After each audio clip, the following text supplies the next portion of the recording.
Outra aflição que os discípulos viveriam e que nós vivemos também é não compreender as coisas espirituais. Não entender os propósitos de Deus no meio da jornada da nossa vida. Fala a verdade. Não tem hora que você tem vontade de dizer para Deus: Deus, deixa eu dar uma dica, como é que o Senhor pode resolver esse problema? É tão fácil, não é? Olha, o Senhor só faz isso, mexe aqui, não é? Ou então, quando você está sendo perseguido, eu não sei se você já orou assim, talvez você seja mais santo do que eu, porque eu tenho que confessar que eu já orei assim e levei puxão de orelha. Não aconselho orar assim, desse jeito não. Mas já cheguei uma vez e disse: Senhor, pega essa pessoa, agora, Senhor, dá aquela chacoalhada, põe a tua mão. E aí o Senhor falou para mim assim: está pensando que o quê? O pai aqui sou eu cuido do filho do jeito que eu quiser. Para com isso, aprende a confiar na minha graça. Mas você já não sentiu vontade de fazer uma oração assim? Fala a verdade. Tem uns assim que a gente tem vontade, não é? E o Senhor diz: e às vezes a gente está vivendo no meio das situações da vida e a gente não está entendendo o propósito de Deus, o caminho de Deus, o jeito de Deus. Aí você é ofendido. Chega alguém e te ofende, né? Te chama disso, daquilo. O que Jesus ensinou para a gente fazer? Se alguém bater de um lado do rosto, o que você faz? Vira a outra face, né? Uma vez eu conversei com um nordestino e ele disse assim: pastor, eu tenho um problema com esse negócio. O problema é o seguinte, que essa mão aqui já se converteu, mas a minha direita ainda não. Aí quando bate na esquerda, a direita, olha, se levanta do velho homem. É o que incrível. Mas não é verdade? Às vezes a gente não entende o jeito de Deus, a maneira de Deus trabalhar, as coisas estão acontecendo. E quando a gente tem dúvidas sobre o que fazer, Senhor, mudo de cidade, não mudo de cidade, aceito esse emprego, não aceito esse emprego. Senhor, me dá uma palavra. Você já viveu coisas assim? Então a palavra de Deus está dizendo que essa seria uma das aflições que os discípulos estavam vivendo e que nós também viveríamos. Era notório para os discípulos que Jesus, em certos momentos, dava afirmações claras, mas que em outros momentos pareciam algo enigmático, que eles não conseguiam decifrar. E ele então está dizendo, e eu sei que tem profundidade no que Deus está dizendo, mas eu não estou entendendo. O que eu faço? E quando você precisa de uma decisão na vida, e diz assim: filho, estou contigo, tá bom, Senhor, eu sei que o Senhor está comigo, mas o que eu faço? E ele diz assim: estou contigo, mas eu já entendi, mas o que eu faço? São dessas situações que às vezes a gente vai vivendo na vida. Agora, sabe que você está muito bem acompanhado? O apóstolo Pedro, o apóstolo João, Tiago, Tomé, todos eles passaram por isso. E o que a Bíblia está dizendo é que em muitos momentos da nossa vida, nós também passaremos por esse tipo de aflição, onde parece que não há clareza. Mas a promessa de Deus era de que isto não seria permanente. O tempo estava chegando, quando aqueles discípulos, cheios do Espírito Santo, receberiam claro discernimento e revelação de Jesus. E Jesus, falaria com eles diretamente, claramente, ensinando-os o que e como fazer. E nesses momentos, eles não somente receberiam a intercessão de Jesus, mas, pelo poder do Espírito Santo, eles iriam experimentar a plenitude do amor do Pai em meio às aflições. Como é que funciona isso na nossa vida? Uma das coisas que a gente vai aprender, que eu tenho aprendido, e não é fácil aprender, é que Deus não nos dá um mapa detalhado de todas as coisas da nossa vida. Como eu gostaria, por exemplo, eu falei para vocês que eu estou angustiado, né? Que eu estou preocupado, eu tenho compromisso, eu tenho coisas para a obra, eu vou orar e Deus fala assim: filho, tenha paz. Eu digo: Senhor, eu estou em paz, mas eu preciso de uma solução, tenha misericórdia. Não é assim que acontece com você também? Né? E assim: Senhor, como é que vai ser? Qual vai ser o teu jeito, filho? Eu estou trabalhando. Tá bom, Senhor, já entendi, mas como? E eu espero às vezes que Ele me dê detalhes. Olha, vai acontecer assim, vai acontecer assado, você para aqui, vira na direita. Eu quero um mapa. Eu quero um mapa detalhado. Mas sabe qual é o perigo se eu tivesse um mapa detalhado? É que eu não dependesse da graça do Todo-Poderoso. Porque eu ia pegar o mapa e dizer: eu já tenho o mapa. Você já foi estudar numa aula que você não gosta muito, e você recebeu a apostila? Diz assim: não precisa ver a aula não, eu já tenho a apostila. E você vai embora como se a apostila fosse todo o conhecimento que você já tem, mas você não viu nada. Aí quando você abre a apostila, você não entende nada, porque não funciona. Você precisa de uma explicação. A vida é assim, a gente precisa andar com Jesus. E é por isso que em alguns momentos Ele não nos fala tudo. E algumas vezes Ele não somente não nos fala tudo porque nós seríamos independentes, mas porque há coisas que Deus está fazendo e que a gente não pode nem conceber os processos. A gente ouviu agora o Paulo Davi dar o testemunho. Já pensou o bruxo ameaçando dizer: ó, a igreja vai fechar? E você então está imaginando: bom, vou lutar a guerra espiritual com ele, não sei que tipo de oração vou fazer, mas você pode imaginar que um dia Deus vai tocar o coração, porque é o Espírito que convence, faz ele atravessar a rua, entrar na igreja, ouvir os louvores, se converter, e quem fecha é o terreiro de Umbanda?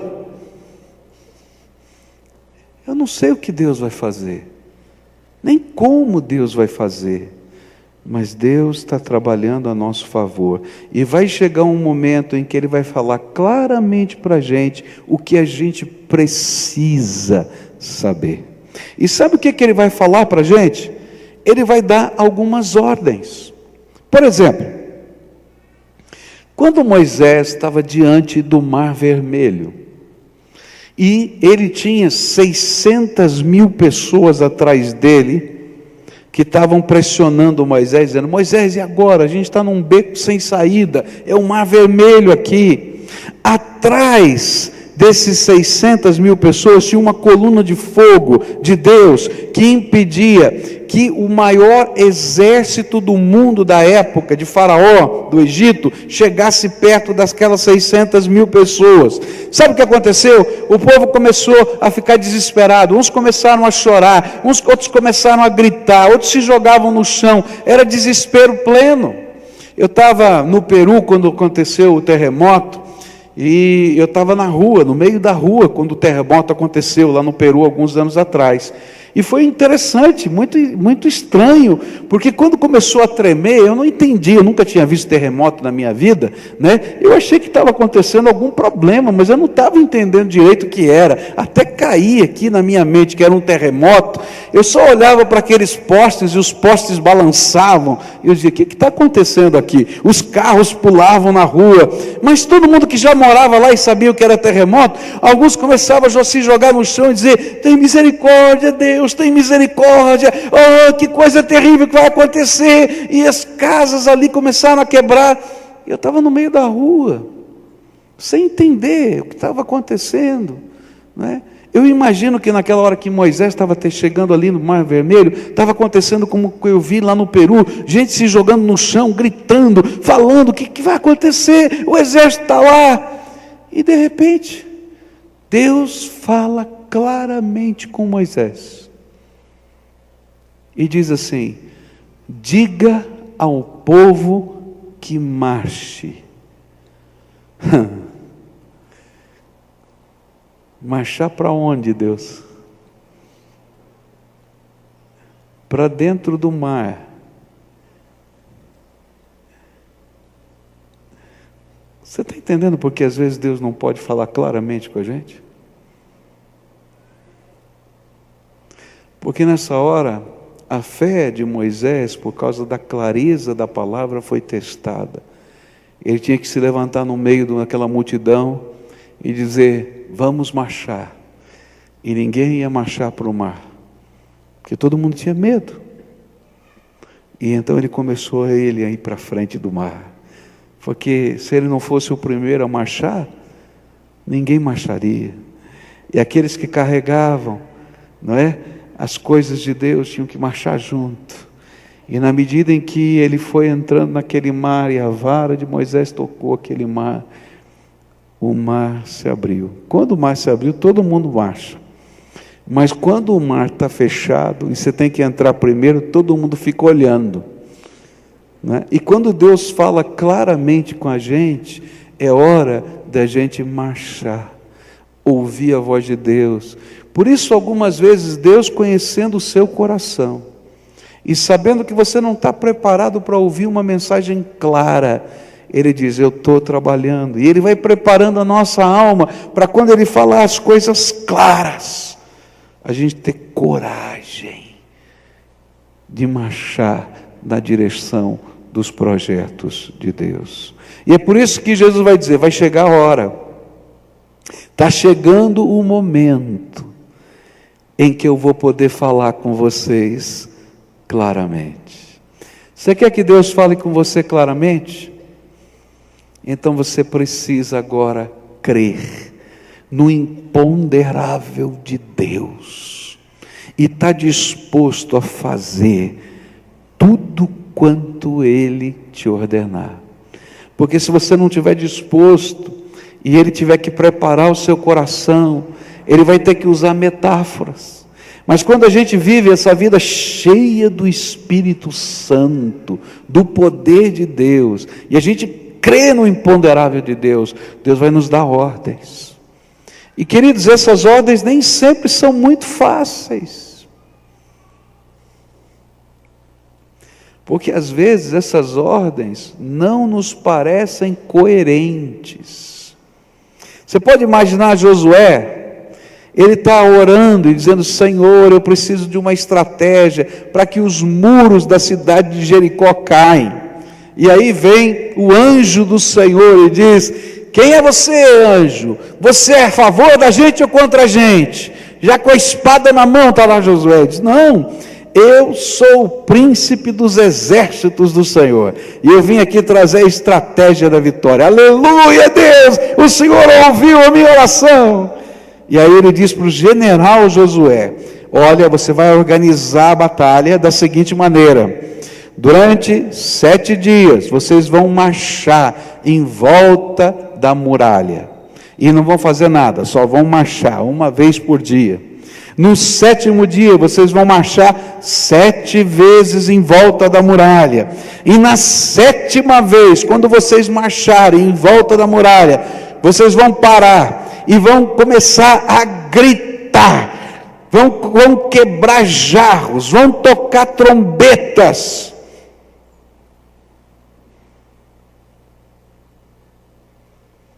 Se eu estivesse lá, eu estaria perguntando: tudo bem, Deus, mas tem uma muralha.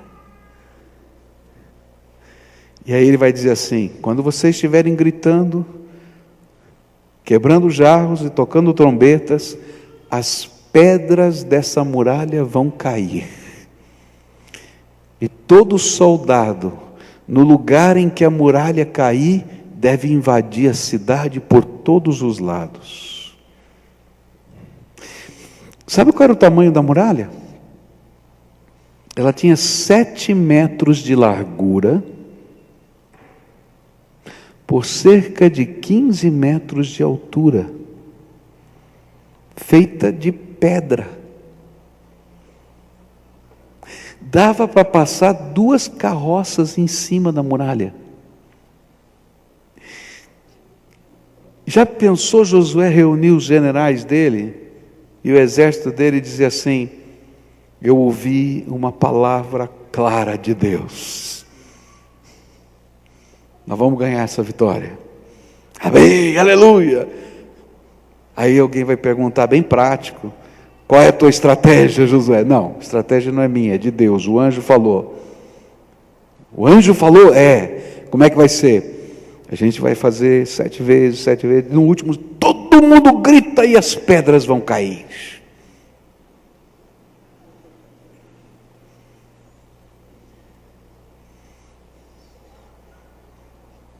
Quer dar essa mensagem?